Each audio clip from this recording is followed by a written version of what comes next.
나를 들으소서. 성령 하나님 나를 도우소서. 내 안에 모든 것 주를 갈망하니 내 속의 모든 것 주만 바라니다. 내 하나님 나를 들으소서. 성령 하나님 나를 도우소서. 주님의 손으로 나를 건지소서. 주님의 곁으로 날 이끄소서.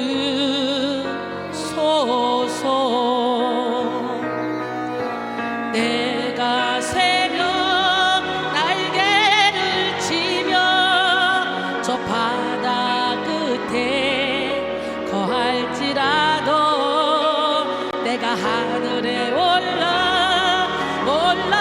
올라갈지라도 주는 거기 계시며 인도하시네.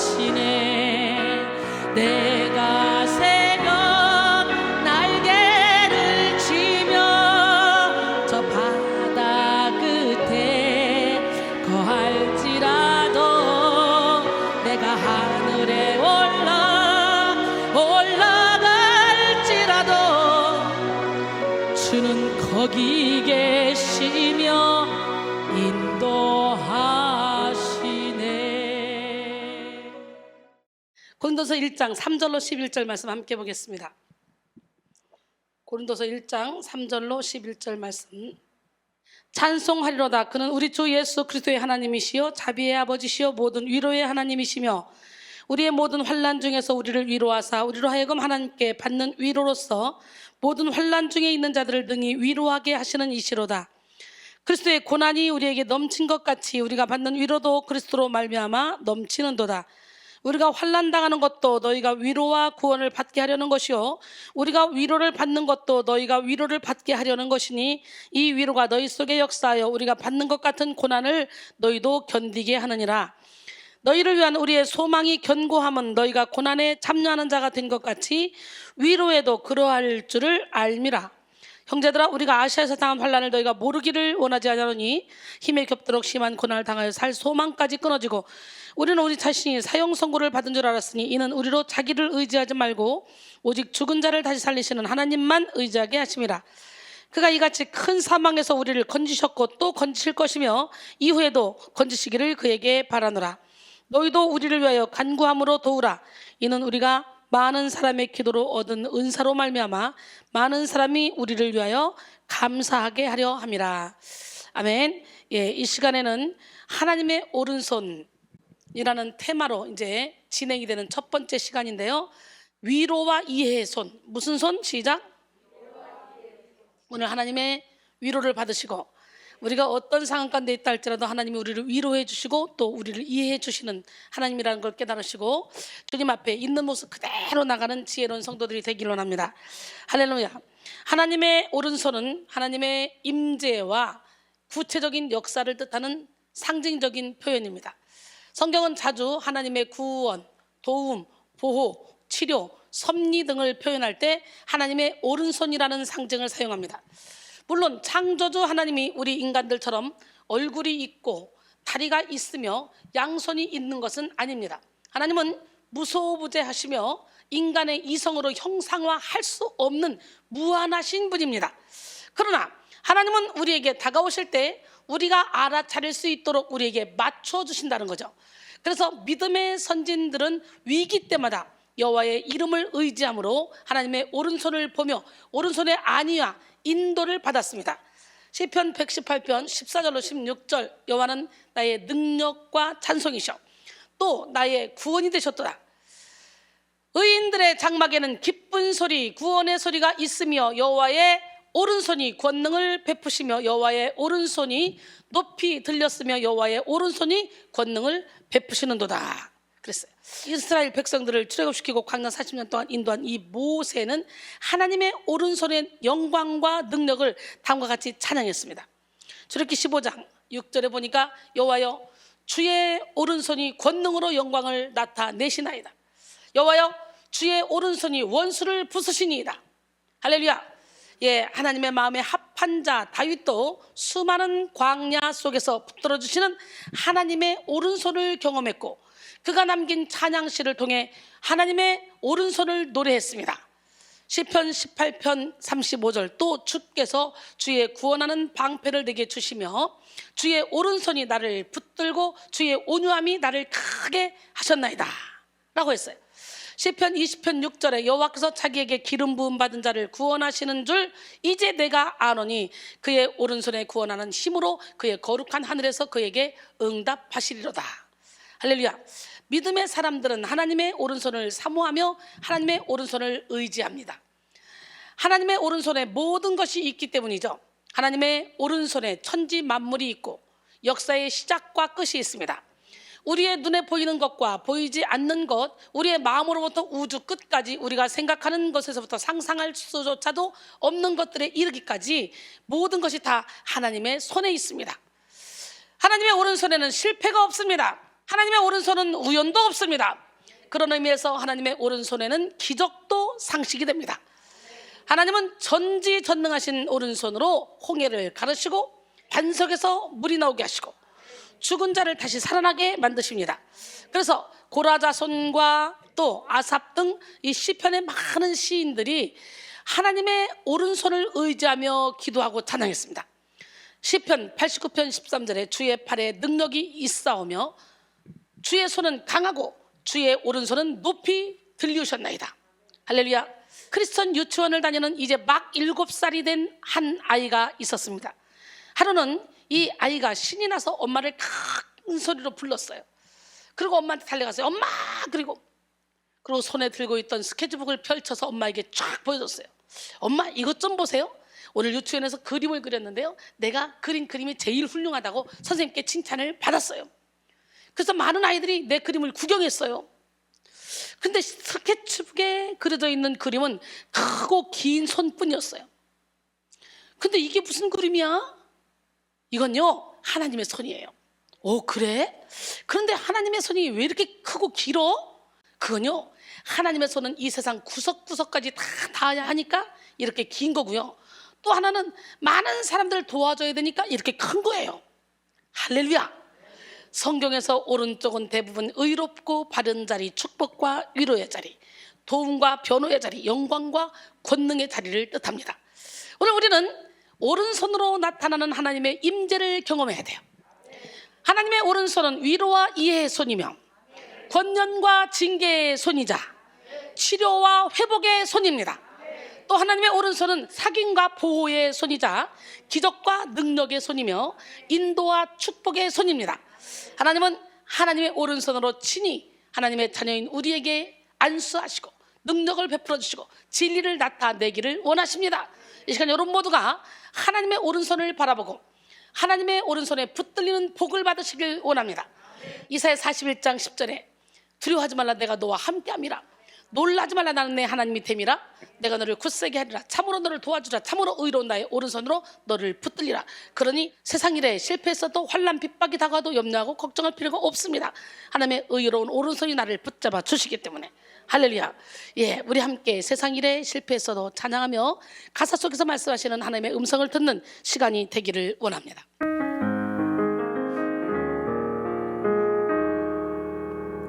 세상 일에 실패했어도 너는 절망하지 말라. 내가 너를 도우리라. 다시 일어서게 하리라. 질병으로 고통당해도 너는 두려워 말라.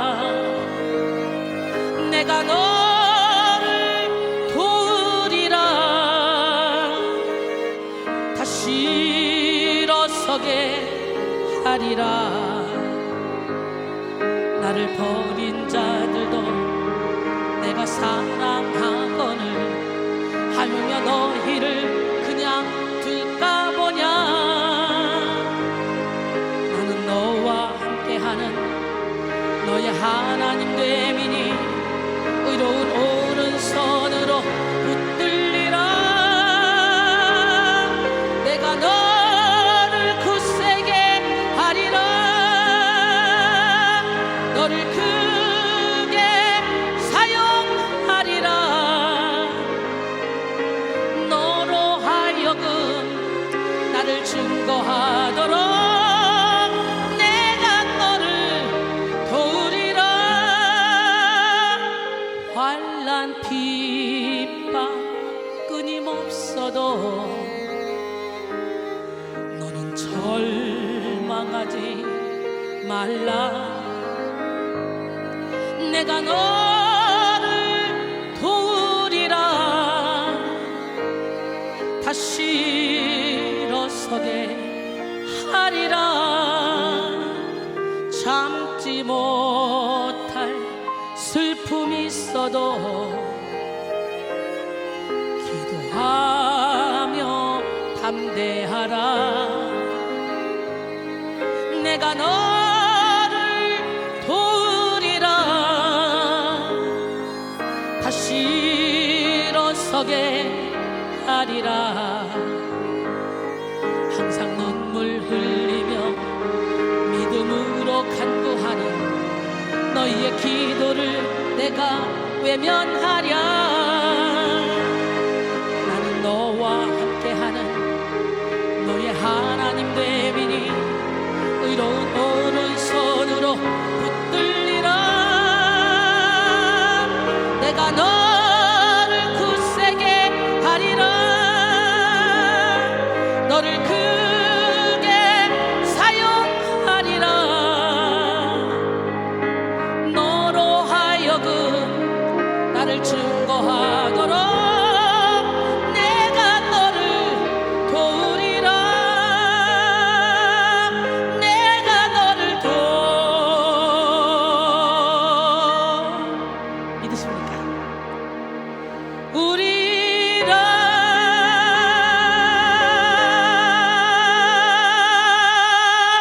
할렐루야. 예, 주님의 도움의 손길이 바로 지금 여러분에게 미치는 줄 믿습니다. 예, 기도는 하나님의 오른손을 보는 시간이고요, 예배는 하나님의 오른손을 경험하는 축복의 시간입니다. 우리가 기도와 예배 속에서 하나님의 오른손을 기대하면 하나님이 오른손에서 나타나는 그 절대적인 평강과 능력을 기대할 수가 있습니다. 예, 이 시간 살아계신 하나님의 품에서 오른손을 빼내시어 여러분의 모든 결박을 끊기를 원하시는 하나님, 은혜 위에 은혜, 치료 위에 치료, 능력 위에 능력을 베푸시기를 원하시는 하나님, 그 하나님의 마음을 감동시키는 우리 모두가 되기를 원합니다. 시편 74편 11절에 주께서 어찌하여 주의 손 곧 주의 오른손을 거두시나이까. 주의 품에서 손을 빼내시어 그들을 멸하소서 그랬어요. 특별히 오늘 우리는 하나님의 오른손으로 나타나는 위로와 이해를 경험해야 되고, 또 우리의 원수를 멸하는 것을 봐야 돼요. 우리 하나님은 살아계신데요, 우리의 원수는 사탄막이죠. 여러분, 현대는 무엇보다 위로가 필요한 시대입니다. 바쁘고 복잡한 세상을 살아가는 현대인들은 저마다 지치고 쫓기는 삶을 살아갑니다. 무한 경쟁 시대 속에 나름대로 살아남기 위해서 노력하지만 여전히 힘겹고 여전히 벅찬 삶을 살아갑니다. 특히 코로나19가 세계를 강타한 지금 많은 사람들이 이전에 없었던 우울과 불안, 답답함을 경험하며 고통스러워하고 있습니다. 정신건강 관련 한 학회는 최근 조사에서 우리나라 국민 5명 중 1명이 우울 위험군에 속한다고 발표했어요. 2020년 6월 23일 보도된 JTBC 뉴스에 의하면 최근 5달 동안 코로나19 관련 심리상담 건수가 약 29만 1176건에 달한다고 합니다. 코로나가 우리 생활의 일부가 된 지금 우리는 자유롭게 바깥에 나가지도 못하고 일상적인 생활에 제한을 받게 됩니다. 이로 인해 심각한 경제적인 타격을 받은 사람들도 많고 정신적인 타격을 받은 사람들도 많습니다. 이렇게 지치고 피곤한 마음으로 살아가는 현대인들은 위로를 찾고 있습니다. 위로를 위한 책을 사고 위로를 위한 음악을 들으며 위로를 위한 음식을 찾습니다. 그래서 위로를 위한 각종 컨텐츠들이 각광을 받고 있습니다. 특히 위로 ASMR이라는 것이 있는데 이것이 대히트를 치고 있다 그래요. ASMR은 자율감각 쾌락 반응의 영어 약자로 듣는 것만으로도 안정감을 느끼게 하는 생활 잡음 혹은 백색 소음을 뜻하는 말입니다. 사각 사각 뚜루루루 두두두두두 등의 이런 소리를 이용해서 심리적 안정을 유도하는 ASMR은 지루할 법도 하지만 폭발적인 그런 반응을 끌어내고 있습니다. ASMR의 대표 유튜브 영상들은 기본 조회수가 150만 명이 넘는다 그래요. ASMR 콘텐츠만 전문적으로 만드는 유튜브 채널 젠틀 위스퍼링 ASMR은 139만 명, ASMR 전문 유튜버 뽀모는 138만 명의 구독자가 있다고 해요. 일상에 치인 사람들이 스트레스나 긴장감을 해소할 방법으로 ASMR 소리 콘텐츠를 선택하기에 ASMR 열풍이 불게 된 것입니다. 지치고 피곤한 현대인들은 이외에도 마음을 치유하는 목적으로 개설된 강연을 찾고 심리치료 콘텐츠를 찾습니다. 그런데 안타까운 것은 많은 현대인들이 위로 콘텐츠는 찾아다녀도 사람에게 위로받기는 싫어한다는 거예요. 사람들에게 간섭받기도 싫어한다는 거예요. 이걸 거절한다는 거예요. 진정으로 자신의 말을 귀담아 들어주고 마음을 받아주는 사람을 찾기가 힘들어서 사람보다 미디어를 더 집중한다는 거죠. 진정으로 내 마음을 털어놓을 만한 사람들을 찾기가 힘들어서 여러 사람들과 어울리며 갈등에 시달리기보다는 차라리 혼밥, 혼술, 이 혼밥, 혼술을 선호하며 혼영죠. 혼자 영화 보는 거, 혼영. 그래서 혼자 있기를 자처합니다. 결혼한 사람들도 한 이불 속에서 남남으로 살아가는 경우가 많고요. 가족이 있어도 소통이 단절된 경우가 많습니다. 그래서 많은 현대인들은 위로받기에 실패의 경험이 쌓여 이제는 사람의 위로를 거부하고 있습니다. 위로하지 못할 뿐 아니라 위로받으려는 마음도 상실했습니다. 오히려 적대감을 가지고 사람을 대하는 경우가 많습니다. 그러니 너도 나도 외로워하며 살아가는 거예요. 뿐만 아니라 지금 이 시대에 위로가 필요한 이유는요, 세상에 상처받은 사람들이 너무도 많기 때문이에요. 세상은 온통 상처를 주고받는 사람들 뿐입니다. 가정에서도 직장에서도 교회에서도 어떤 공동체에서도 서로 상처를 주고받습니다. 상처받은 사람들은 누군가로부터 위로받고 싶어합니다. 누군가 자신의 이야기를 들어주기를 원하고 자신의 아픔을 보듬어 주기를 원합니다.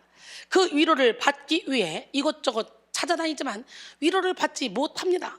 마더 테레사는 가장 큰 질병이 결핵이나 문둥병이 아닙니다. 아무도 돌아보지 않고 아무도 위로해 주는 이 없고 아무도 사랑하지 않고 아무도 필요로 하지 않는 것, 이것이 가장 무서운 질병입니다. 세상에는 빵이 없어서 죽어가는 사람도 많지만 작은 사랑과 작은 위로가 없어서 죽어가는 사람이 더 많습니다 라고 말했어요. 오늘 우리는 이렇게 외롭고 힘겨운 세상 속에서 위로와 이해로 나타나는 하나님의 오른손을 구해야 됩니다. 영원하고 참된 위로는 오직 하나님께만 있습니다. 우리의 창조주이신 하나님은 우리의 모든 상황과 형편을 이해하시고 우리 자신보다 우리를 더 깊이 알고 계십니다. 우리가 주님을 떠나 방황할 때도, 우리가 헤맬 때도, 실패와 실수로 인생의 밑바닥에 떨어져 있을 때도 주님의 오른손은 우리를 인도하시고 우리를 붙들어 주십니다. 시편 139편 7절로 10절, 내가 주의 영을 떠나 어디로 가며 주의 앞에서 어디로 피하리이까? 내가 하늘에 올라갈지라도 거기 계시며 수월에 내 자리를 펼지라도 거기 계십니다. 내가 새벽 날개를 펴고 저 바다 끝에 가서 거할지라도 거기서도 주의 오른손이 나를 붙드시리이다. 할렐루야. 네, 하나님, 나를 들으소서. 함께 찬양합니다.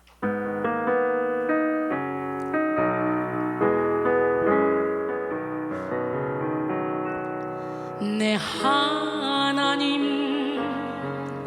나를 들으소서. 성령 하나님 나를 도우소서. 내 안에 모든 것 주를 갈망하니 내 속의 모든 것 주만 바라니다. 내 하나님 나를 들으소서. 성령 하나님 나를 도우소서. 주님의 손으로 나를 건지소서. 주님의 곁으로 날 이끄소서.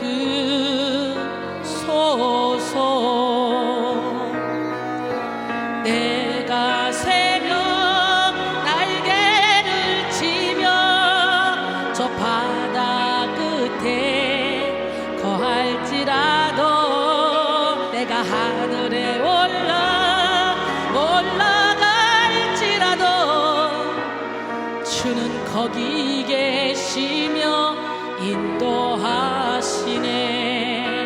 내가 새벽 날개를 치며 저 바다 끝에 거할지라도, 내가 하늘에 올라갈지라도 주는 거기 계시며 인도하시네. 믿으십니까? 하나님의 오른손은 우리의 약함을 헤아리는 손이고 우리의 필요를 아는 손입니다. 하나님의 오른손은 우리의 머리털을 세시는 섬세한 사랑으로 우리의 사정을 살피는 손이고 진실한 위로로 삶의 의미를 충만하게 채우시는 손입니다. 그렇기에 하나님이 없는 인생은 공허하고 무의미합니다. 돈이 아무리 많아도, 명예가 아무리 많아도, 뜻하는 대로 인생을 산다 해도 참된 인생을 누리지 못하는 덧없는 인생을 살 수밖에 없는 것이 하나님이 없는 인생입니다.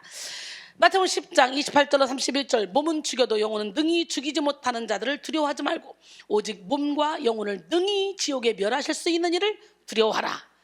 참새 2마리가 한 앗사리온에 팔리지 않느냐?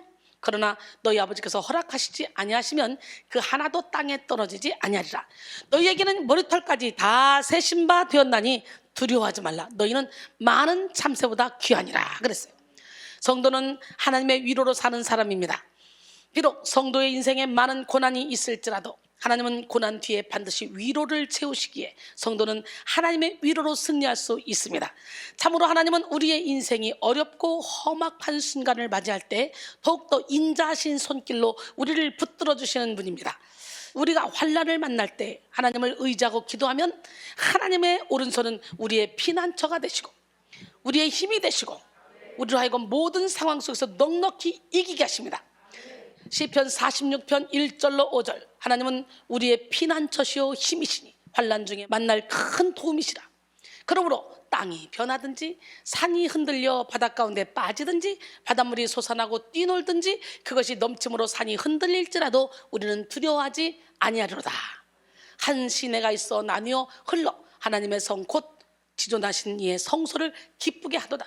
하나님이 그 성 중에 계심에 성이 흔들리지 아니할 것이라. 새벽에 하나님이 도우시리로다. 할렐루야. 우리 모두는 하나님의 위로가 필요한 사람들이에요. 그 어떤 사람도 하나님의 위로 없이 살아갈 수는 없어요.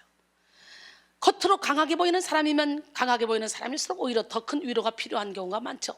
그래서 많은 범죄자들을 보면 다 어렸을 때 그 상처로 인해서 그 자기 스스로 이 분노를 어찌할 수 없어 범죄를 저지르는 걸 우리는 봅니다. 모두 인생이라면 다 하나님의 위로가 필요한 사람들이에요. 겉으로 강하게 보이는 사람일수록 더 연약해요. 속에 들어가 보면. 그래서 깡패 보스들이 사랑하는 아내 앞에서, 사랑하는 여자친구 앞에서는 어린아이가 순한 양처럼 바뀌는 걸 저는 봤어요. 여러분, 능력의 사람 엘리야도 그랬어요. 왕상 18장에 보면 엘리야는요, 하나님 한 분만이 참된 신임을 입증하기 위해서 바알 선지자 450명, 아세라 선지자 400명을 모아놓고 이스라엘 백성들을 모아놓고 아합 왕한테 갈멜산에서 대결하자 그래요. 재물을 놓고 불을 끌어내서 재물을 태우는 자가 이기는 거예요. 그런데 아무리 바알 선자들이 춤을 추고 소리를 치고 자기 몸을 자해하면서까지 불러도 신이 안 내려와. 불이 안 타는 거예요, 재물이. 근데 그냥 엘리야는 바보처럼 거기다 또랑을 파고 물을 갖다 붓고 막 그냥 재물에도 물을 붓고, 이런 물과 불은 어때요? 상극이죠. 그래 놓고 불을 끌어내리겠다고 기도하는 거예요. 그러니까 얼마나 우습겠어, 사람들이. 저 미쳤네, 완전히 돌았네 저. 그런데 세상에 그렇게 기도할 때 하나님께서는 불을 내려주셔서 그 또랑에는 물까지 다 핥아버렸어. 엄청난 기적이죠. 그러고 나서 곧바로 물을 끌어내린 역사가 일어나. 3년 6개월 동안 오지 않았던 물, 왕상 18장 44절로 46절 보니까 7번째 이르러서는 그가 말하되 바다에서 사람의 손만한 작은 구름이 일어나나이다. 이르되 올라가 아합에게 말하기를 비에 막히지 않도록 마차를 갖추고 내려가소서 하라 하니라. 조금 후에 구름과 바람이 일어나서 하늘이 캄캄해지며 큰 비가 내리는지라. 아합이 마차를 타고 이스라엘로 가니 여호와의 능력이 엘리야에게 임하매 그가 허리를 동이고 이스라엘로 들어가는 곳까지 아합 앞에서 달려간 거예요. 마차를 타고 가는 아합보다 더 빨리 달려간 거예요. 하나님의 능력이 엘리야에게 임해서. 바알 선자들은 다 기손 신학교로 들어가서 죽였잖아. 이세벨 선자들은 어디 갔는지 흔적도 없고 도망쳤는지. 이 정도면 이제 하나님을 믿어야 될 거 아니야. 참신이 하나님이란 걸 알아야 될 거 아니야. 그럴 줄 알았지, 엘리야도. 그런데 이게 웬일입니까? 엘리야 생각과는 달라요. 아합이 집에 가서 자기 각시한테 다 일러 바치는 거예요. 그러니까 부인이 열받았어요. 그 죽이겠다는 거야. 왕상 19장 1절로 2절. 아합이 엘리야가 행한 모든 일과 그가 어떻게 모든 선지자를 칼로 죽였는지를 이세벨에게 말하니 이세벨이 사신을 엘리야에게 보내어 이르되 내가 내일 이맘때에는 반드시 내 생명을 저 사람들 중 한 사람의 생명과 같게 하리라. 죽여버리겠다는 거예요. 그렇게 하지 아니하면 신들이 내게 벌 위에 벌을 내림이 마땅한지라. 도대체 이세벨이 뭐가 무서워요? 이방 신들, 그 선자들 다 죽였는데, 그 어마어마한 능력을 행했는데 이세벨이 뭐가 무서워?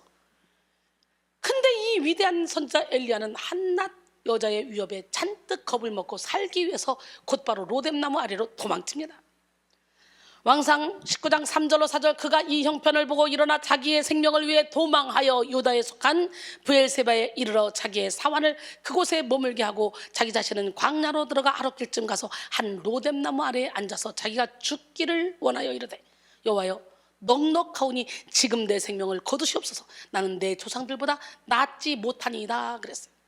이렇게 불같은 선자도 영적 침체를 겪었습니다. 지금까지 크고 위대한 일을 잘 감당해 왔는데 이세벨의 위협에 걷잡을 수 없는 낙심에 빠지게 된 거예요. 그는 졸지에 사명의식을 다 잃어버리고 이제는 죽고 싶다는 지경까지 이르게 된 거예요. 하지만 하나님은 엘리야의 연약함을 이해하셨습니다. 자신을 죽이기 위해 쫓아오는 이들을 따돌리고 아무도 없는 광야에서 외롭게 잠이던 엘리야에게 하나님은 천사를 보내셨어요. 왕상 19장 5절로 8절. 로뎀나무 아래에 누워 자더니 천사가 그를 어루만지며 그에게 이르되 일어나서 먹으라 하는지라. 본즉 머리맡에 숯불을 구운 떡과 한 병 물이 있더라. 이에 먹고 마시고 다시 누웠더니 여호와의 천사가 또 다시 와서 어루만지며 이르되 일어나 먹으라. 내가 갈 길을 다 가지 못할까 하노라 하는지라. 이에 일어나 먹고 마시고 그 음식물의 힘을 의지하여 40주 40야를 가서 하나님 산 호렙에 이르니라. 할렐루야. 거기서 엘리야는 다시 한번 사명을 받죠. 세미한 음성으로 다가오시는 그 주님을 만나고 다시 사명을 받죠. 우리 하나님 멋쟁이 하나님 살아계십니다. 의인처럼 7번 넘어질지라도 다시 일어나리니와 악인은 재앙으로 말미암아 엎드러진다 그랬어요. 우리는 아무리 넘어져도 하나님이 다시 일으켜 주시는 줄 믿습니다. 하나님이 보내신 천사는 엘리야에게 숯불에 구운 떡과 한 병에 물을 먹고 마시라고 하면서 그를 2번씩이나 어루만져 줬어요. 2번씩이나. 하나님은 천사를 통해 엘리야에게 위로의 손을 뻗으신 것입니다. 누구도 모르는 엘리야의 깊은 연약함과 외로움을 아시는 하나님은 엘리야에게 필요한 위로를 아끼지 않으셨고 충분한 위로로 엘리야가 다시 힘을 내게 만들었어요. 결국 하나님의 위로를 받은 후 엘리야는 힘을 얻어 40일을 밤낮으로 열심히 걸어서 하나님의 임재가 강하게 나타났던 호렙산까지 이르렀습니다. 그리고 거기서 다시 한번 사명을 받죠. 하나님의 위로는 이런 것입니다. 할렐루야. 하나님의 위로는 영혼의 깊은 피로와 낙심을 씻어내고 다시 하나님에게 나아갈 열정을 만들어냅니다. 오늘 우리는 이런 하나님의 위로를 경험해야 됩니다. 하나님은 우리가 추악한 죄를 지어 넘어지고 못난 자기 연민에 갇혀 있을지라도 하나님 앞에 나오기만 하면 모든 것을 이해하시고 위로해 주시고 넘치는 위로로 새 삶을 살게 하십니다. 예수님이 말씀하신 탕자의 비유를 기억해 보십시오. 탕자는 아버지가 살아계신데도 자기 몫의 유산을 미리 달라고 청구하고 집을 나간 악한 아들이었어요. 그는 집을 나간 후 허랑방탕하게 돈을 탕진하고 알거지 신세가 되었어요. 알거지가 된 그는 이제 가뭄이 와서 먹을 것도 없어요. 어쩔 수 없이 남의 더부살이로 돼지를 키우게 되었는데 돼지를 치는 일을 하는데도 불구하고 혹독한 흉년으로 인해서 돼지에게 주는 쥐염열매도 주지를 않아요. 이러다 굶어 죽겠구나. 갑자기 생각나는 거예요. 아, 그래, 우리 집의 하인들은 그래도 우리 집의 종들은 먹을 것이라도 제대로 먹지. 나는 이제 아들이라고 말할 수도 없으니 가서 그냥 종의 한 사람으로 취급해달라 말하면서 먹는 거라도 가서 먹어야 되겠다. 그리고 마음을 확 돌리고 회개하고 아버지께로 옵니다. 종 중에 하나로 써달라고 그렇게 마음 먹고 와요. 다 비우고 와요. 다 내려놓고 옵니다. 그런데 세상에 우리 아버지가 먼 발치에서 보는 거예요. 이 아들을 먼 발치에서 보고 그냥 뛰어나와서 그 아들의 권위를 회복시켜줍니다. 아들의 신분을 회복시켜줘요. 거지같이 생긴 이 아들, 야단을 치는 것이 아니라 가장 좋은 옷을 입히라고 하고 손에 가락지를 끼워주라고 하고 신을 신겨주고 그리고 살찐 송아지를 잡아 잔치를 벌려요. 죽었던 내 아들이 다시 살아 돌아왔다. 그래서 기뻐합니다. 누가복음 15장 20절에 아직도 거리가 먼데 아버지가 그를 보고 측은히 여겨 달려가 목을 안고 입을 맞추니, 여러분 이것이 하나님 아버지의 이해고 위로입니다. 우리가 아무리 악한 일을 많이 했어도 다 내려놓고 회개하고 돌아오면 우리 주님은 그대로 묻지도 않고 받아주신 거예요. 묻지도 않고 받아주고 이해하고 품어준 것처럼 하나님 아버지는 우리가 어떤 모습을 하고 있든지 그 모습 그대로 하나님께 나와 회개하기만 하면 너 그렇게 받아주시고 위로하는 사랑을 부어주신다는 거죠. 이사야 55장 6절로 9절 너희는 여호와를 만날 만할 때 찾으라. 가까이 계실 때 그를 부르라. 악인은 그 길을 불의한 자는 그 생각을 버리고 여호와께로 돌아오라. 그리하면 그가 긍휼히 여기시리라. 우리 하나님께로 돌아오라. 그가 너그럽게 용서하시리라. 이는 내 생각이 너희 생각과 다르며 내 길은 너희 길과 다름이니라. 여호와의 말씀이라. 이는 하늘이 땅보다 높음 같이 내 길은 너희 길보다 높으며 내 생각은 너희 생각보다 높음이니라. 할렐루야. 이 시간 여러분 모두가 하나님의 풍족한 위로와 이해를 경험하시기를 소원합니다. 위로는 사람의 마음을 따뜻하게 하고 힘을 불어넣어주는 것이죠. 국어사전에서는 위로를 육체적 또는 정신적으로 느끼는 고달픔이나 괴로움을 풀도록 따뜻하게 대하여 줌이라고 돼 있어요. 수고함을 어루만져 치사함라고 돼 있어요. 여러분 하나님은 우리 생활의 모든 면에 있어서 위로하시는 하나님이셔요. 위로의 하나님을 지금 만나기를 원합니다. 고린도서 1장 3절에 찬송하리로다. 그는 우리 주 예수 그리스도의 하나님이요 자비의 아버지시요 모든 위로의 하나님이시며, 여기서 위로의 하나님, 위로의로 번역된 파라클레세우스는 원형이 파라클레시스에서 나온 건데요, 곁에서 부름이라는 뜻으로 하나님의 내적 속성인 자비가 외적으로 구체화됨을 나타내는 표현입니다. 바울은 이 단어를 사용함으로 자신에 대한 위로와 구원을 총체적인 메시아적 구원과 연관시켰어요. 바울은 환난 중 위로받은 것뿐 아니라 건짐을 받았다는 사실까지 나타냅니다. 파라클레시스는 성령의 속성 중 하나입니다. 성령 하나님은 보혜사죠. 보혜사는 헬라어로 파라클레토스인데요, 보혜사란 곤궁에 처한 사람을 도와주기 위해 부름을 받고 곁에 와서 권고하고 변호해주며 위로해주는 위로자를 말합니다. 파라클레토스는 돕기 위해 부름받은 자라는 수동적 의미로 남을 위해 나타난 자, 돕는 자, 위로자, 중재자라는 뜻을 가지죠. 성령 하나님은 예수님이 하늘로 승천하신 후 성도들의 곁에 언제나 서 계시는 분이에요. 요한복음 14장 26절에 보혜사 곧 아버지께서 내 이름으로 보내실 성령 그가 너에게 모든 것을 가르치고 내가 너에게 말한 모든 것을 생각나게 하리라. 하나님의 말씀은 성령의 감동으로 지어진 것이기 때문에 오늘 이 말씀도 깨달아지는 역사를 얻기 위해서는 성령의 충만함을 받아야 되겠죠. 성령 하나님은 우리의 위로자가 되셔서 엄마가 우는 아이를 안아주고 달래주듯이 우리를 끌어당겨서 안아주고 달래주시는 분이 우리 성령 하나님이에요. 이 세상에서 우리가 낙심하고 곤고할 때 따뜻한 손길로 우리를 어루만져 주시고 새 힘을 북돋아 주시는 그런 하나님, 성령 하나님, 그 하나님을 온몸으로 체험하기를 원합니다. 성 어거스틴은 이렇게 표현합니다. 성령님은 우리에게 가장 매혹적인 위로자이시다. 할렐루야. 그래서 주님은 우리에게 진정한 위로자와 상담자로 찾아오셔서 모든 걱정과 갈등의 문제를 풀어주십니다. 보혜사 성령은 우리를 능력으로 도우시고 우리를 깨우쳐 주실 뿐만 아니라 우리 안에 계셔서 위로해 주시는 너무나 좋으신 상담자이십니다. 이사야 46장 3절로 4절, 야곱의 집이여 이스라엘 집에 남은 모든 자여 내게 들을지어다. 배에서 태어남으로부터 내게 안겼고 태에서 나무로부터 내게 업힌 너희여 너희가 노년에 이르기까지 내가 그리하겠고 백발이 되기까지 내가 너희를 품을 것이라.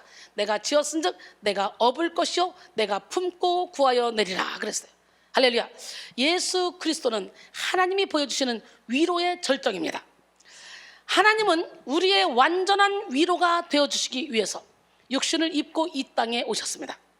인간과 같이 되셔야 인간을 완전히 이해하고 위로하실 수 있기 때문에 이 하나님의 아들이신 예수님이 인간의 몸을 입고 이 땅에 오신 거예요.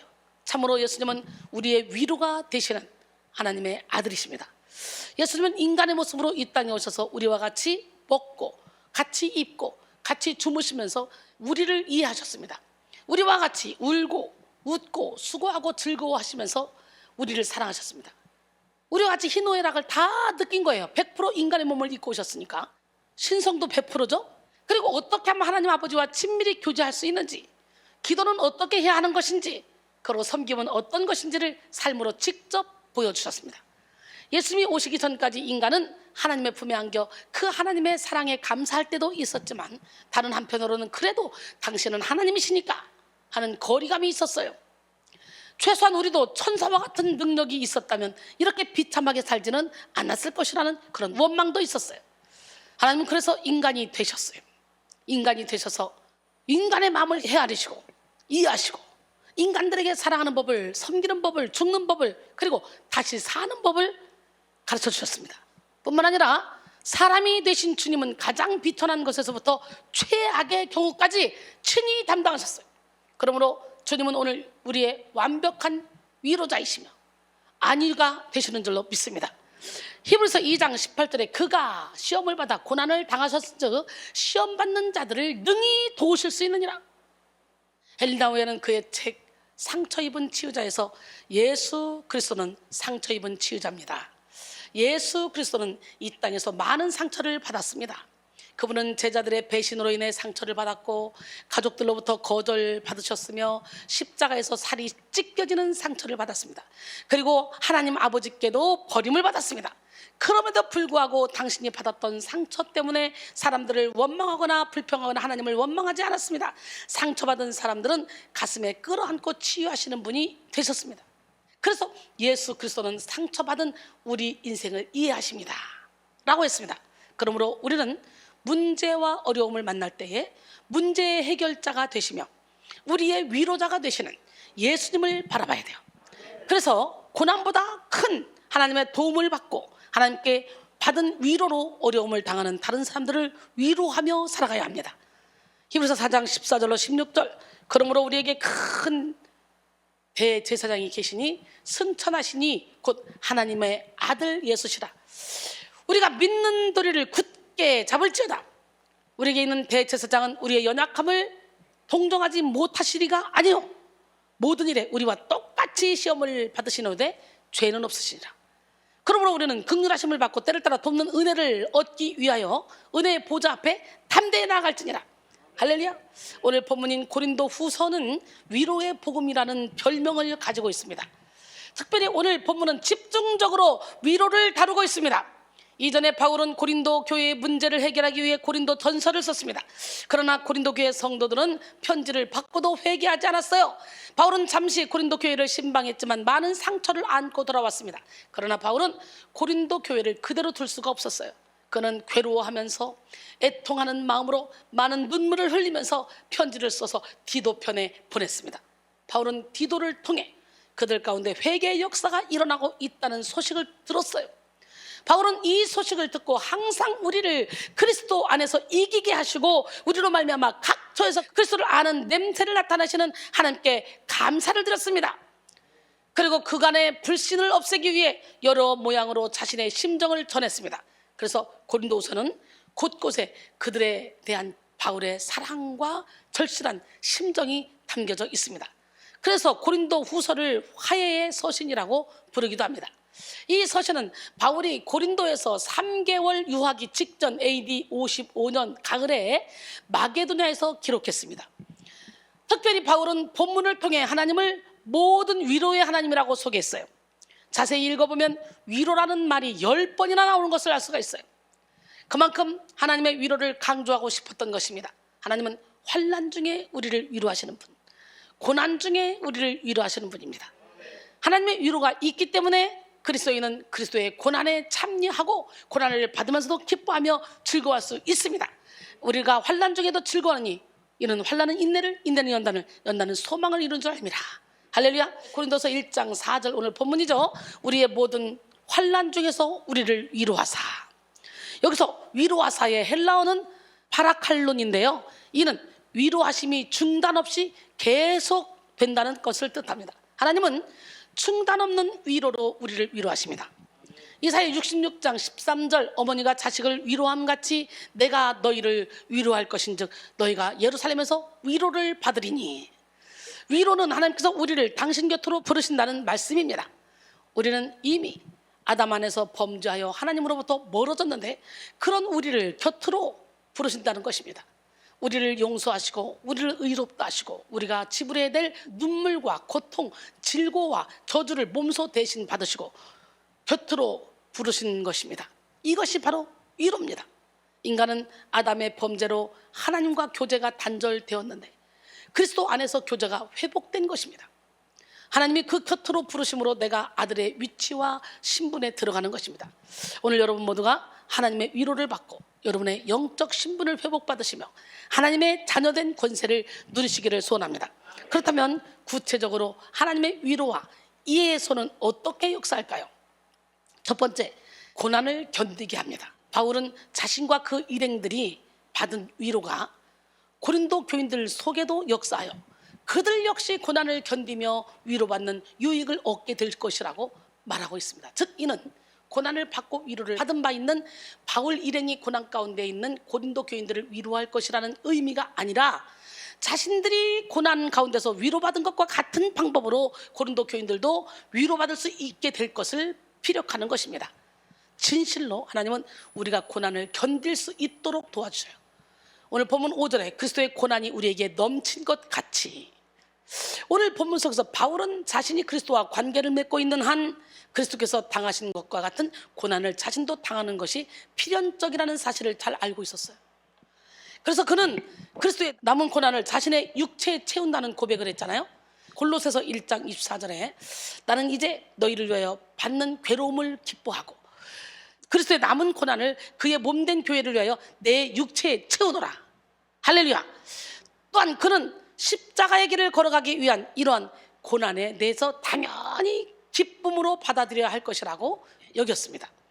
로마서 8장 17절에 자녀이면 또한 상속자, 그리스도와 함께한 상속자요.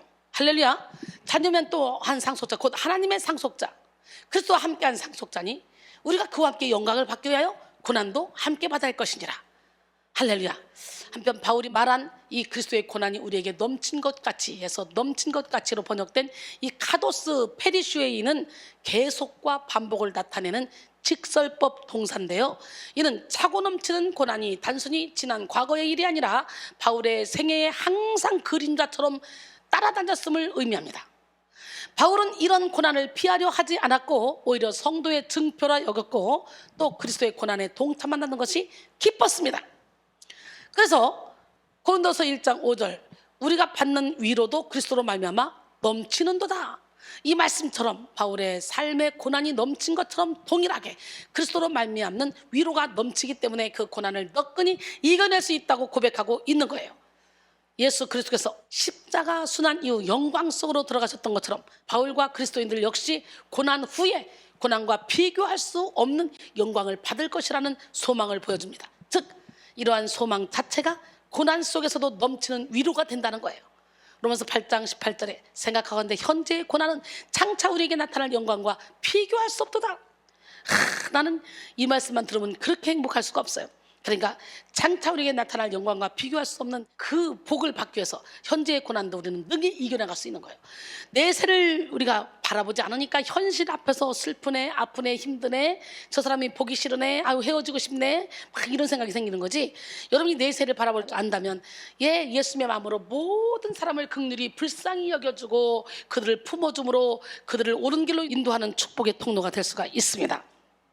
고린도서 1장 8절로 9절 형제들아 우리가 아시아에서 당한 환난을 너희가 모르기를 원하지 아니하노니 힘에 겹도록 심한 고난을 당하여 살 소망까지 끊어주고 우리는 마치 우리 자신이 사형 선고를 받은 줄 알았으니 이는 우리로 자기를 의지하지 말고 오직 죽은 자를 다시 살리시는 하나님만 의지하게 하심이라.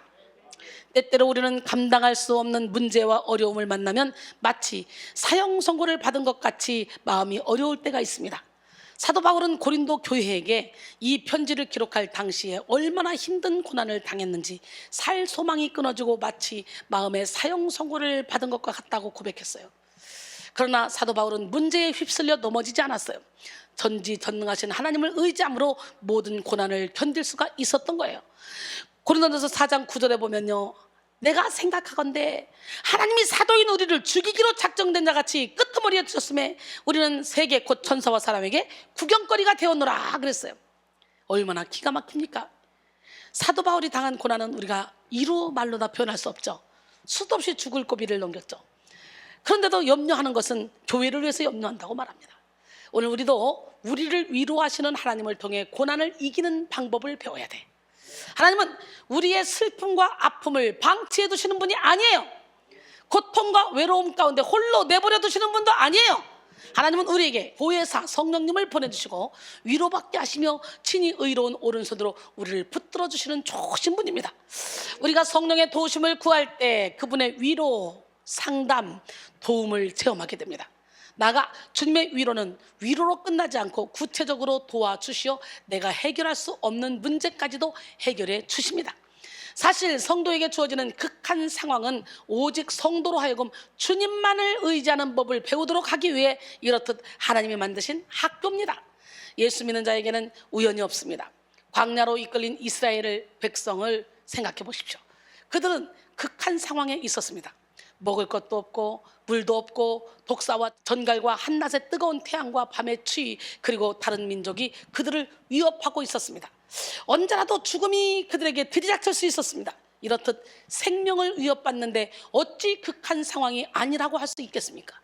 그런데도 하나님께서 그들을 광야로 인도하신 이유가 무엇입니까? 무엇 때문에 그들을 40년씩이나 광야에서 보내게 하셨습니까? 하나님은 고난 중에 하나님을 의지하는 법을 배우게 하시기 위해서, 사람이 떡으로만 사는 것이 아니오 오직 하나님의 말씀으로 산다는 것을 깨닫게 하시기 위해서, 순종하게 하시기 위해서 사랑하는 백성들을 광야로 인도하신 거예요. 신명기 8장 2절로 3절 내 하나님 여호와께서 이 40년 동안에 내게 광야길을 걷게 하신 것을 기억하라. 이는 너를 낮추시며 너를 시험하사 내 마음이 어떠한지 그 명령을 지키는지 지키지 않는지 알려 하심이라. 너를 낮추시며 너를 줄이게 하시며 또 너도 알지 못하며 내 조상들도 알지 못하던 만나를 내게 먹이신 것은 사람이 떡으로만 사는 것이 아니요 여호와의 입에서 나오는 모든 말씀으로 사는 줄을 내가 알게 하려 하심이라. 할렐루야. 그리고 14절 15절까지 보니까 내 마음이 교만하여 내 하나님 여호와를 잊어버릴까 염려하노라. 여호와는 너를 애굽 땅 종되었던 집에서 이끌어내시고 너를 인도하여 그 광대하고 위험한 광야 곧 불뱀과 전갈이 있고 물이 없는 간조한 땅을 지나게 하셨으며 또 너를 위하여 단단한 반석에서 물을 내셨으며 16절에 보니까 내 조상들도 알지 못하던 만나를 광야에서 내게 먹이셨나니 이는 다 너를 낮추시며 너를 시험하사 마침내 내게 복을 주려 하심이니라. 할렐루야. 사랑하는 성도 여러분, 극한 상황은 절망의 순간도 원망의 이유도 아닙니다. 주님을 모르는 사람이야 그 안에서 허우적대는 것이 당연합니다. 그러나 성도는 달라요. 성도는 환난 중에서 즐거워해야 됩니다. 또한 재빨리 인간의 한계를 인정하고 자신을 의지했던 인간적인 신념을 다 버려야 됩니다. 주님께 무릎 꿇고 오직 주님을 의지하겠습니다 라고 고백해야 합니다. 고난의 때에 하나님만 의지하면 고난은 우리에게 유익이 됩니다. 고난을 유익으로 바꾸시는 그 주님을 만나는 시간이 되기를 원합니다. 고난을 통과하면서 우리 안에 불순물이 제거되고 영적으로 성숙하게 됩니다. 욥은 극심한 고난 중에 이와 같이 고백했습니다. 앞으로 가도 안 계시고 그가 뒤에 계셔도 안 계시는데 왼쪽으로 들이켜서도 안 보이고 오른쪽으로 들이켜서도 안 보인다는 거예요. 그러나 내가 가는 길을 그가 아시나니 그가 나를 단련하시려는 내가 순금같이 되어 나오리라. 믿음의 끈을 놓치지 않았어요. 이리 가도 안 보이고 저리 가도 안 보여. 분명히 왼쪽에서 일하시는데 안 보여. 오른쪽으로 돌이키시는데도 안 보여. 그러나 내가 가는 길을 그가 아시나니 그가 나를 단련하시려는 내가 순금같이 나오게 될 거야. 믿음의 끈을 놓지 않았어요. 그리고 욥은 고난을 통과한 후에 하나님의 절대 주권을 인정하며 자신은 아무것도 아님을 고백하는 겸손의 종이 되었습니다. 욥기 42장 5절로 6절 내가 주께 대하여 귀로 듣기만 하였으나 이제는 눈으로 주를 배움나이다. 그러므로 내가 스스로 거두어드리고 티끌을 제 가운데서 회개하나이다.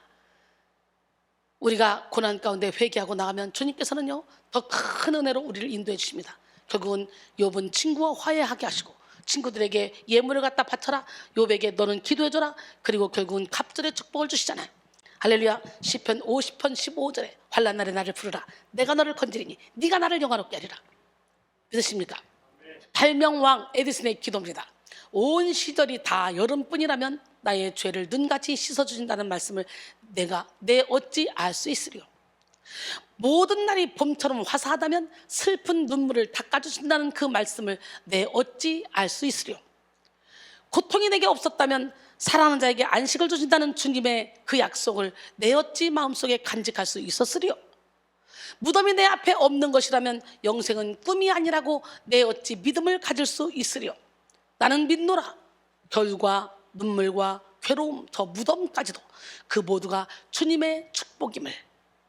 할렐루야. 누구에게도 말할 수 없는 고난 중에 눈물로 밤을 지새울 때 우리는 거기서 머무르면 안 돼요. 오로지 그 고난 중에 하나님만을 의지하는 법을 배워야 돼. 고난 중에 노래하게 하시는 하나님을 바라봐야 돼. 하나님은 애통하는 자를 긍휼히 여기시고 위로해 주십니다. 마태복음 5장 4절에 애통하는 자는 복이 있나니 그들이 위로를 받을 것이요. 할렐루야. 그러므로 우리는 하나님만 의지하면 어떤 힘겨운 고난도 넉넉히 이길 수가 있어요. 시편 34편 19절에 의인은 고난이 많으나 여호와께서 그 모든 고난에서 건지시는도다. 시편 140편 12절에 보니까 내가 알거니와 여호와는 고난 당하는 자를 변호해 주시며 궁핍한 자에게 정의를 베푸시니이다. 할렐루야. 두 번째, 하나님의 위로와 이해의 손은 미래의 안전을 보장합니다. 오늘 본문 10절로 11절 그가 이같이 큰 사망에서 우리를 건지셨고 또 건지실 것이며 이후에도 건지시기를 그에게 바라노라. 너희도 우리를 위하여 간구함으로 도우라. 이는 우리가 많은 사람의 기도로 얻은 은사로 말미암아 많은 사람이 우리를 위하여 감사하게 하려 함이라. 할렐루야. 하나님의 오른손은 신실합니다. 과거에 나타난 하나님의 보호는 현재에도 이어지고 미래에도 변함이 없습니다. 그렇기에 하나님의 위로의 손은 우리의 미래를 보장합니다. 현재까지 우리를 지키고 보호하신 하나님께서 미래에도 동일한 은혜를 주실 것이기 때문입니다.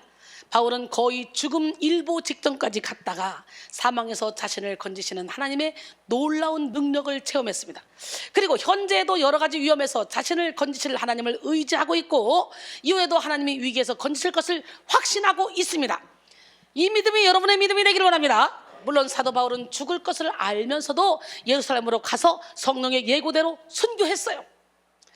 하지만 하나님의 오른손 안에 있던 바울에게 허락된 순교는 바울에게 결코 실패나 저주가 아니었습니다. 오히려 그의 죽음은 유익이요 영광이 되어 기독교 역사의 위대한 생명의 영향력을 미치게 됐습니다.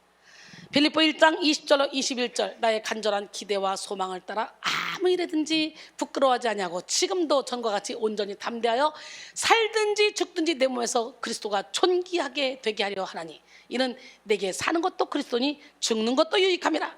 하나님은 사막에 물을 내시고 광야의 길을 내셔서라도 우리가 갈 길을 예비하시는 분이에요. 하나님의 방법은 사람의 생각을 초월하여 사방이 막힌 상황 속에서 지름길을 내시는 분이에요. 그러므로 지금 내가 느끼기에는 한 걸음도 움직일 수 없을 만큼 사방이 꽉꽉 막혀있다 할지라도 하나님은 가장 완전한 길로 갈 수 있도록 완전한 길을 내고 계신다는 사실을 믿어야 돼요. 오늘 여러분 영혼 안에서 거룩한 길, 시온의 대로를 만드시기 위해서 계속 깨져라, 부서져라, 무너져라, 그리고 여러분 안에 있는 이 어둠들을 드러내시고 여러분의 이 깨닫지 못하는 이 죄들을 깨닫게 하시는 좋으신 하나님인 줄 믿습니다. 오늘 우리는 하나님의 위로와 이해의 손이 언제나 우리의 삶에서 최고의 선을 창조한다는 것을 믿고 감사해야 됩니다. 로마서 8장 28절 시작. 우리가 알거니와 하나님을 사랑하는 자 곧 그 뜻대로 부르심을 입은 자들에게는 모든 것이 합력하여 선을 이루느니라. 여기서 선에 해당하는 헬라어 아가코스는 하나님의 목적과 계획을 전제합니다.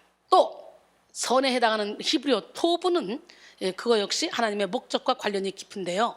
하나님의 주권적인 오른손에 붙들린 성도의 삶에 일어나는 모든 일은 선한 목표를 향하여 집중되며 기여하게 됩니다. 우리에게 문제점, 단점, 치명적인 약점이 있을 수 있어요. 도저히 극복되지 않을 것 같은 슬럼프나 고난, 환난이 있을 수 있어요. 하지만 하나님은 그 문제에 배후에서 그 문제가 우리에게 유익이 되도록 역사하십니다. 즉 하나님은 그를 사랑하는 성도에게 일어나는 모든 일 뒤에서 그 일들과 함께 일하심으로써 고난이든 단식이든 그 어떤 것이라도 그것들이 성도의 최종적 구원을 완성하는 데 있어서 과정 및 수단이 되게 하십니다. 그러므로 우리는 과거에 주신 위로에 감사하고 현재에 허락된 위로를 누리며 미래의 위로를 확신하여 모든 염려, 걱정, 근심을 떨쳐내야 합니다. 베드로전서 5장 6절로 7절. 그러므로 하나님의 능하신 손 아래에서 겸손하라. 때가 되면 너희를 높이시리라. 너희 염려를 다 주께 맡기라. 사도행전 12장에 보면요, 로마 당시 이스라엘을 통치하던 헤롯 왕은 유대인의 환심을 사기 위해 그리스도인들을 탄압했습니다. 헤롯은 이를 위해 야고보를 죽이고 그것을 보며 기뻐하는 유대인들의 반응에 힘을 얻어서 베드로도 잡았습니다. 그리고 베드로도 잡아 처형하고자 했는데요, 무교절 기간이었어요. 그래서 가둬놓기만 하고 기다리는 거예요. 그 기간이 끝나면 죽이려고. 그리고 교회 성도들은 이 사실을 알고 베드로를 위해서 간절히 기도합니다. 베드로가 죽는다는 것은 교회의 위기로 이어질 수도 있었지만 교회는 이 위기를 통해 더욱더 기도하며 단단해졌죠. 고난에 굴복하는 것이 아니라 오히려 한 마음으로 베드로를 위해 기도했습니다. 그런데요, 내일 잡아서 죽이려고 이제 죽을 날이 왔는데 오늘 베드로는 편하게 우아기도 벗어놓고 허리띠도 풀러놓고 신발도 벗고 편안하게 잡니다. 하나님이 보낸 천사가 갔는데, 사자가 갔는데, 야, 세상이 빛으로 갔는데도 몰라요. 막 옆구리를 칩니다. 일어나, 일어나, 야, 일어나, 야, 신발 신어, 옷 입어, 야, 허리띠 매, 나 따라와. 근데 세 문이 쫙쫙쫙 열려요. 베드로는 지금도요, 꿈인지 환상인지 구분이 안 돼요. 그냥 갔는데 길 모퉁이까지 갔는데 나중에 천사가 없어졌네. 그때 하나님 나를 살리셨구나. 그리고 기도하는 마가의 집에 갔어요. 지금 그 사람들은 기도하고 있어요. 근데 그 어린 소녀가 보고 어머 베드로 선생님 오셨네? 문을 두드리면서 우리 베드로 선생님 오셨어요. 야, 헛소리 하지 마. 네가 헛것 본 거야. 아니, 지금 그들은 베드로를 놓고 기도하고 있는데 그들의 기도가 상달된 건데 이 사람들은 이제 헛것 보고 있는 거야. 여러분이 그런 믿음을 갖고 있지 않습니까? 참 어처구니가 없죠. 어쨌든 베드로 때문에 모여서 기도하게 된 거예요. 그런 것처럼요, 우리 교회가 365일 매일 기도하게 된 원인이 뭔 줄 알아요? 우리 성훈이, 우리 큰아들이 대학교를 다닐 때 해병부대 갔다 온 선배가 세상에 음악과 애들을 싹 운동장에 모이라게 해놓고 키 큰 애나 작은 애나 할 것 없이 어깨 동무하고 이거를 앉았다 일어났다를 40분인가 막 이렇게 시켰대요. 이렇게 시키니까 근육이 다 터져버린 거, 억지가. 그래가지고 7명이 소변에서 막 피를 쏟은 거예요. 병원에 입원했는데 우리 아들은 아예 근육이 다 터져서 허벅지기만 해가지고 호수를 꽂고 별짓해도 이노제를 넣고 별짓해도 안 돼가지고 큰 병원에 옮겨가지고 거기서요, 보통 운동하는 사람 막 이런 사람들이 그런 일이 있을 수 있다는데 과하게 써서 그러고 나면 한 길어봤자 일주일 안에 뭐 3, 4일 안에 소변이 나오면 병이 끝나는 거래요. 근데 우리 아들은요 13일째 막 투석을 하고 장기 투석으로 갈 수도 있다 막 이러면서, 그러면 신장을 이식해야 된다. 그럼 내 거 떼어줄게. 그러니까 우리 신랑이 자기는 안 돼, 자기는 큰일이야 되니까 내 거 떼어줄게. 자기는 비실거리면서 뭘 그래? 그랬더니 우리 사역자들이 성훈이 신장 떼줄 사람 많습니다. 목사님은 큰일 하셔야 되니까 우리가 떼어드리겠습니다. 우리가. 그러면서 이제 긴급하니까 매일 예배, 매일 9시에 우리 기도하자. 그래서 대구의 백성교회가, 그때 참 대구 영혼의 선교센터가 있고 인천에 있었는데, 대구에서 매일 기도가 시작이 된 거예요. 그래서 같이 매일 하다 보니까 그때부터 우리 360을 매일 예배 드리고 기도하게 된 거예요. 그래서 우리 성훈이가 우리 교회에 이렇게 만드는 거야. 베드로가 잡히니까 마가다락방에서 모두가 모여서 기도한 거잖아. 고난이 있을 때 우리가 허리띠 졸라매잖아. 이처럼 우리는 사망에 놓일지라도 기도를 통해 이겨나갈 수 있습니다. 성경 속에 나타난 하나님의 보호는 오늘날에도 동일하게 역사하십니다. 하나님의 전능하신 오른손은 미래에도 우리를 안전하게 보호하고 지키십니다. 세 번째로, 하나님의 위로와 이해의 손은 우리에게 위로와 사명을 더합니다. 고린도서 1장 4절에 우리로 하여금 하나님께 받는 위로로서 모든 환난 중에 있는 자들을 능히 위로하게 하시는 이시로다. 할렐루야. 하나님이 그리스도인들에게 환난을 허락하시고 또 위로를 주시는 이유가 무엇일까요? 바로 이 말씀 그대로 하나님께 받은 위로를 가지고 모든 환난 중에 있는 사람들을 능히 위로하게 하려고, 위로할 수 있는 능력을 주려고. 할렐루야. 그래서 위로하는 능력자로 세우기 위해서, 아멘, 즉 우리는 위로자의 사명을 받은 것입니다. 그래서 사도 바울은 자신이 당한 고난을 기뻐했어요. 고린도서 12장 10절에 그러므로 내가 그리스도를 위하여 약한 것들과 능력과 궁핍과 박해와 곤고를 기뻐하느니 이는 내가 약한 그때에 강함이라. 아멘. 바울은 자신이 약할 때 그리스도를 의지함으로 더 강해질 수 있었고, 또 이로 인해 고난에 처한 이웃을 진정으로 위로할 수 있게 되었습니다. 고린도서 1장 7절에 너희를 위한 우리의 소망이 견고함은 너희가 고난에 참여하는 자가 된 것 같이 위로에도 그러할 줄 알미라. 할렐루야. 진정으로 주님의 위로를 경험한 사람은요, 다른 사람을 위로하는 삶을 살게 됩니다. 오늘 우리는 하나님의 위로의 손을 붙잡고 일어서서 우리에게 맡겨주신 많은 영혼들을 위로하며 영혼들을 살리는 삶을 살아야 돼요.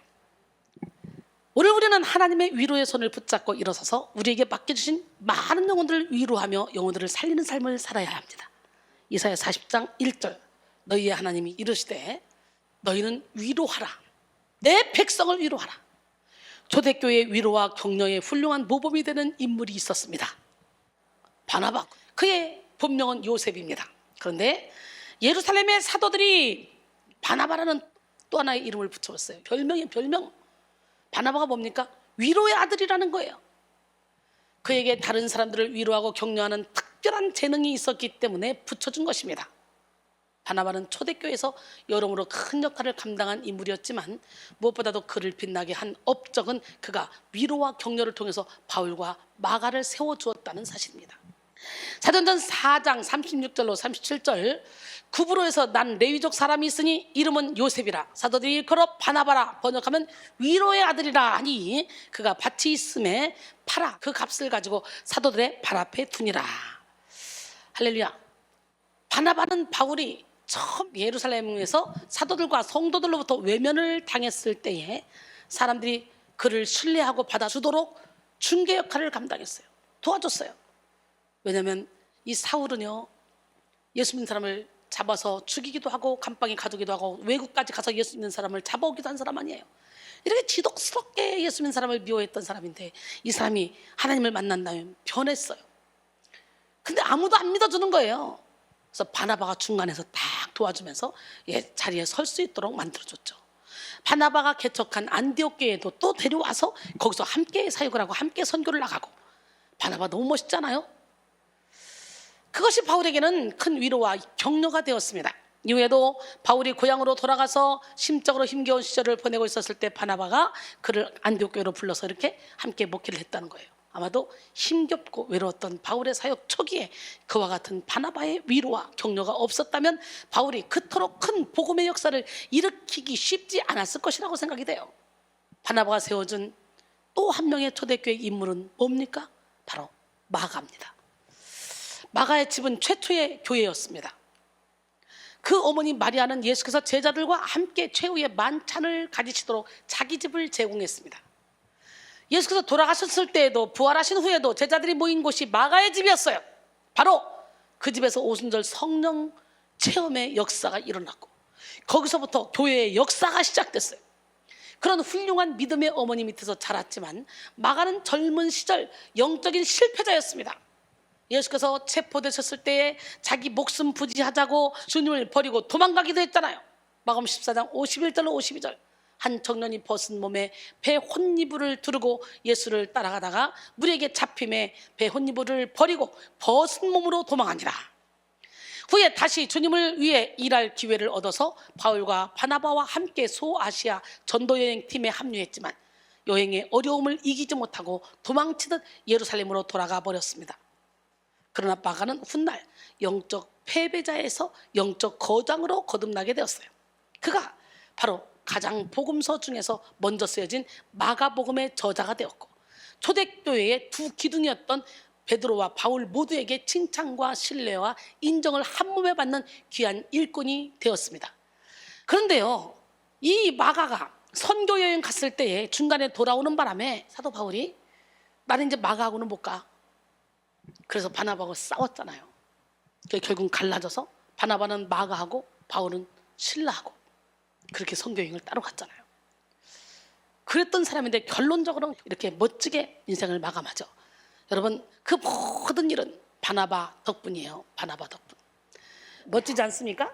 그러니까 사도 바울도 처음에는 참 아집도 세고 고집도 세고 자기 생각도 굉장히 컸던 것 같아요. 그러니까 한번 가다가 실패하고 돌아온 마가 다시는 못 데려가. 또 그러면 어떻게 우리만 힘들지? 용서가 안 되는 사람이었던 것 같아요. 시간이 가면서 변화된 것 같아요. 바울을 세워주었던 위로의 아들 바나바는 마가가 부끄러운 과거로 인해 괴로워하고 좌절하고 있었을 때에 위로와 격려를 통해서 그 역시 초대교회의 큰 일꾼으로 세워주었습니다. 살전 3장 7절 이러므로 형제들아 우리가 모든 궁핍과 환난 가운데서 너희 믿음으로 말미암아 너희에게 위로를 받았노라. 오늘 우리는 위로로 사람을 살리는 삶을 살아야 합니다. 지쳐있는 영혼, 힘을 잃은 영혼을 하나님의 위로로 위로함으로 살려야 합니다. 바울은 로마서 12장에서 이러한 위로를 은사로 표현했습니다.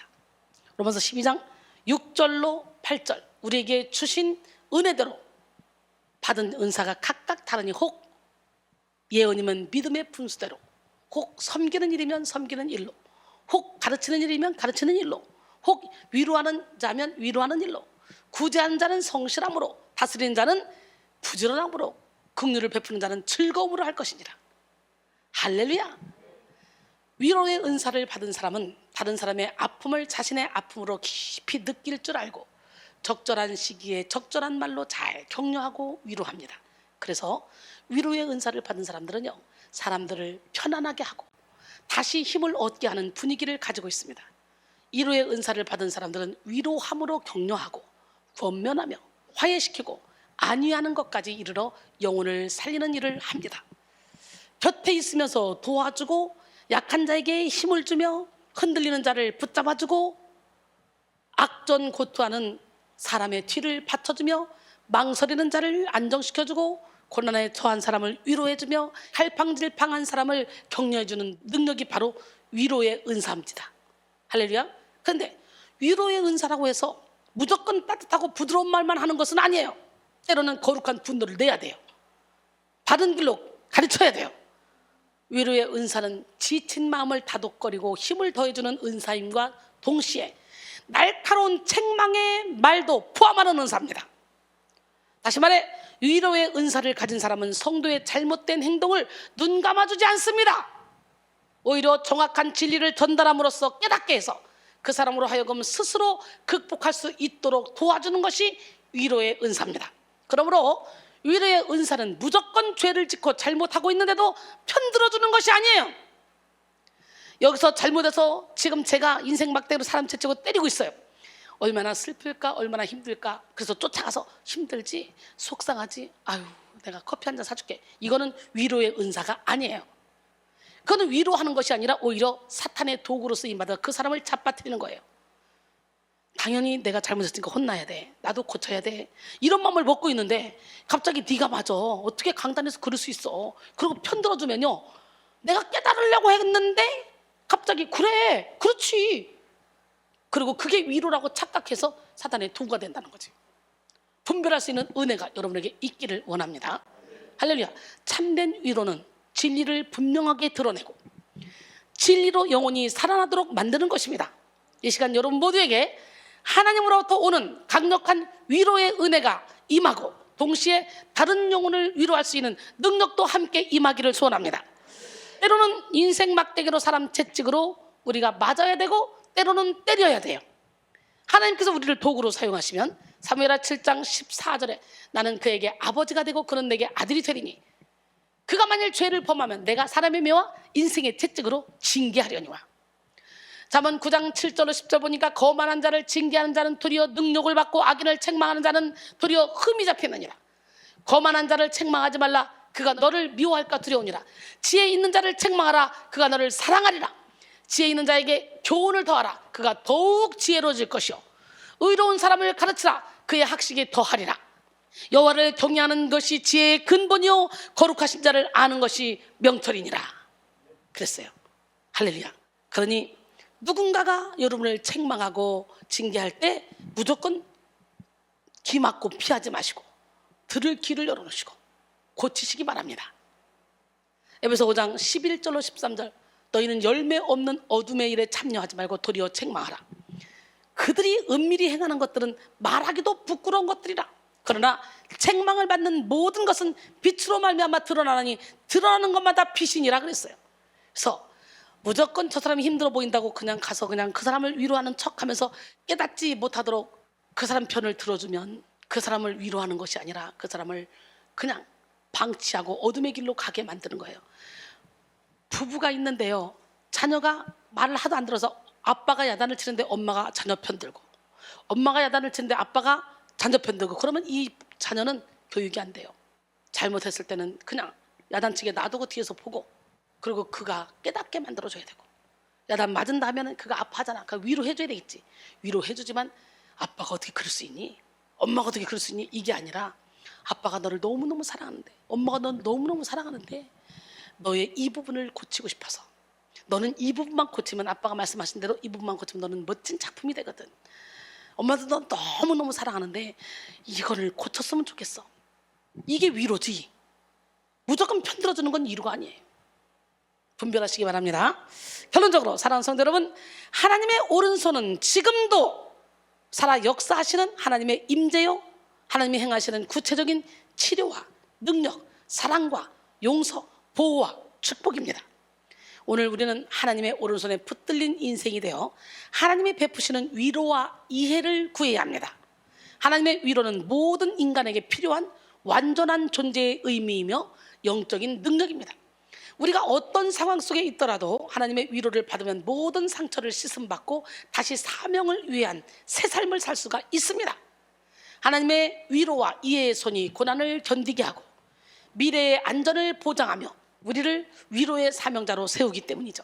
이 시간 여러분 모두가 위로와 이해로 나타나는 하나님의 오른손을 경험하시고 그 풍성한 위로와 이해로 새로운 힘과 열정을 얻어 하나님의 뜻을 이루시기를 주님의 이름으로 축원합니다.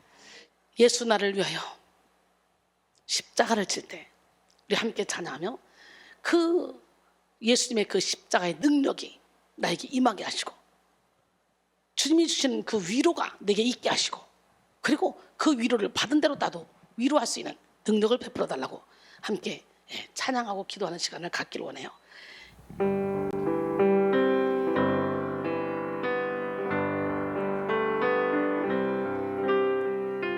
예수 나를 위하여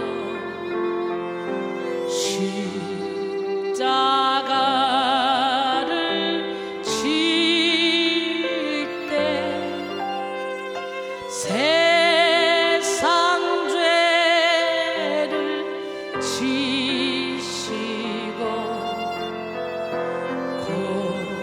고초다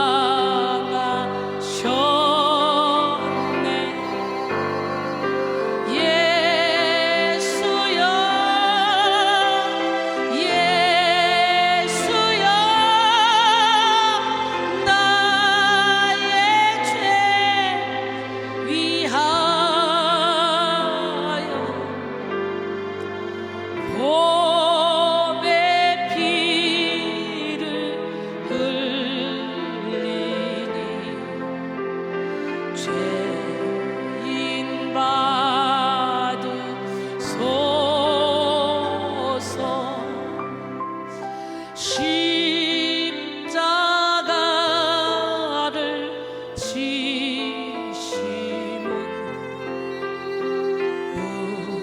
무슨 죄가 있나 저무지한 사람들 메시아 죽였네.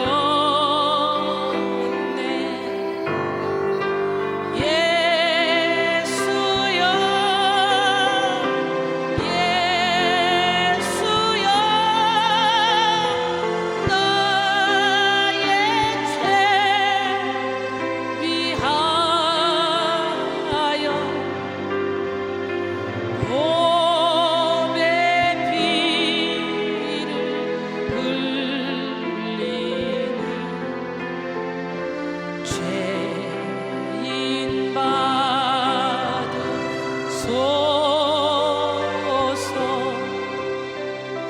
비와 같이 붉은 죄 없는 이가 없네.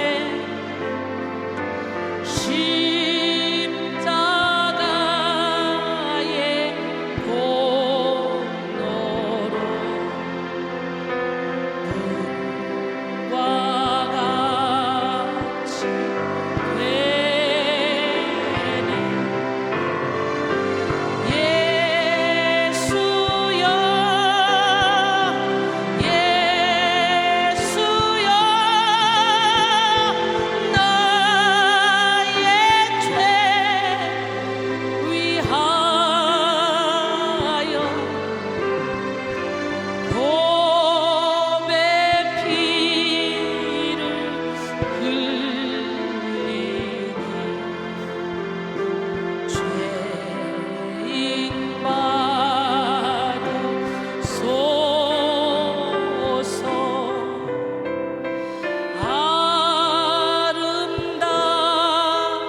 아름답다 예수여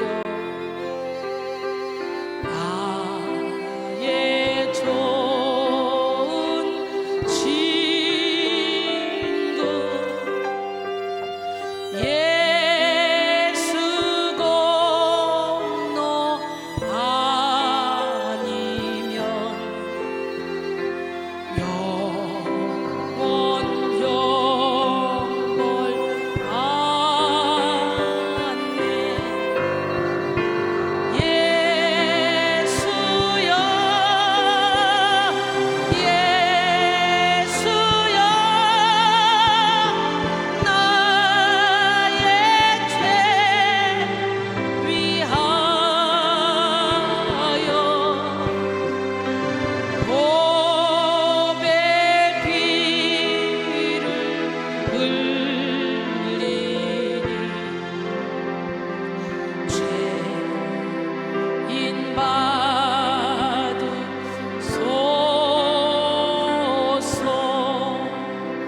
예수 나를 오라 하네.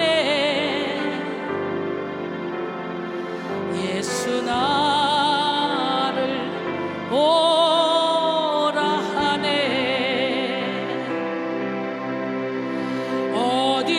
어디든지 주를 따라 주와 같이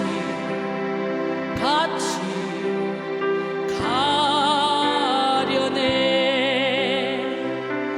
주의 인도하신 따라 주의 인도하신 따라 어디든지 주를 따라 주와 같이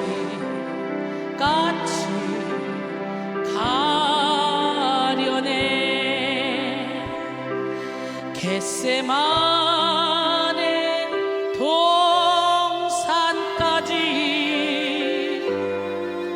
주와 함께 가려 하네. 피땀 흘린 동산까지 주와 함께 가려네. 주의 인도하심 따라 주의 인도하심 따라 어디든지 주를 따라 주와 같이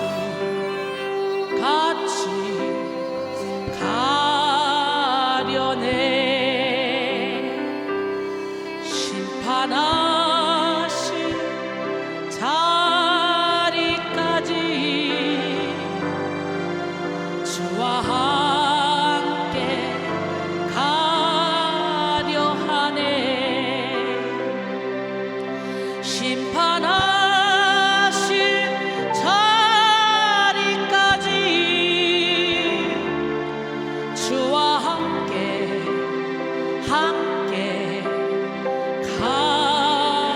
가려네. 주의 인도하심 따라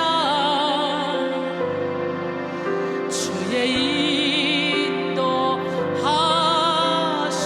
따라 어디든지 주를 따라 주와 같이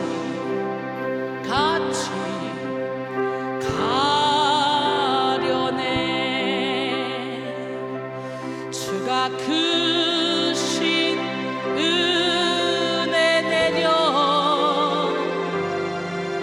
나를 항상 돌아보고 많은 영광 보여주며 나와 함께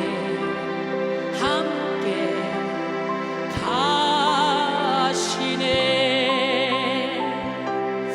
주의 인도하심 따라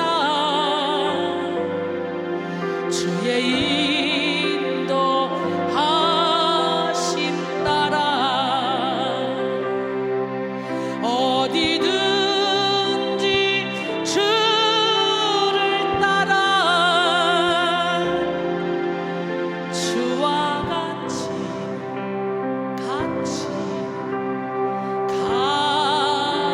가려네. 주의 인도하심 따라 주의 인도하심 따라 어디든지 주를 따라 주와 같이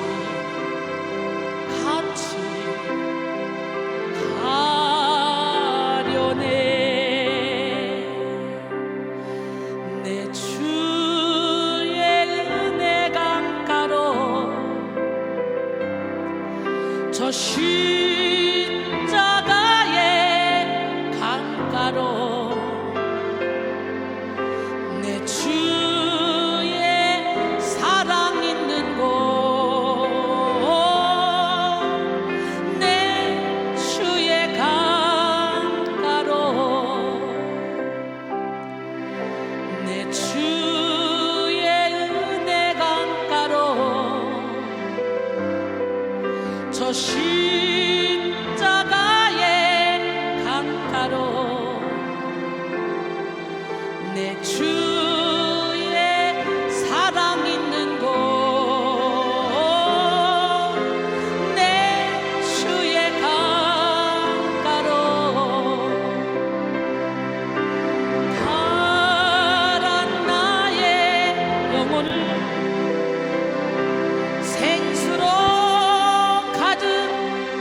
저 십자가의